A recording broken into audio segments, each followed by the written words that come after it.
6 heures sur Europe 1, le journal Théo Grévin. Bonjour Théo. Bonjour Alexandre, bonjour à tous. C'est donc l'incertitude qui entoure encore ce matin la possible reprise des pourparlers entre Américains et Iraniens.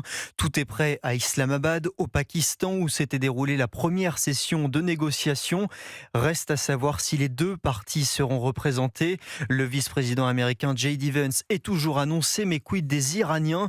Il laisse planer le doute pour l'instant. Une chose est sûre, à 24 heures de l'expiration du cessez-le-feu, les menaces mutuelles se multiplient et c'est une nouvelle fois le détroit d'Ormuz qui cristallise toutes les tensions, Charles Bouchin. Oui, car depuis plus d'une semaine, les États-Unis opèrent un contre-blocage du détroit d'Ormuz.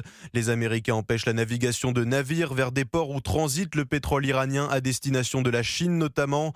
La Navy a même ouvert le feu et pris le contrôle dimanche d'un cargo iranien alors qu'il tentait justement de forcer le blocus naval.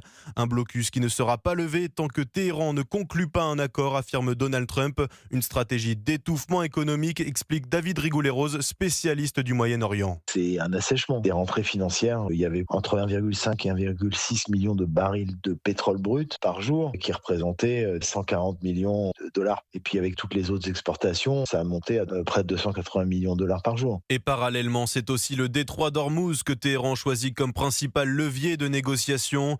Le blocus iranien paralyse l'économie mondiale et fait grimper le prix du pétrole. Une question maintenant, qui des États-Unis et de l'Iran fera le plus de concessions? Téhéran se persuade que Donald Trump est pressé et finira par céder, mais le président américain menace. Si ses revendications ne sont pas satisfaites, beaucoup de bombes exploseront. Charles Bouchin, situation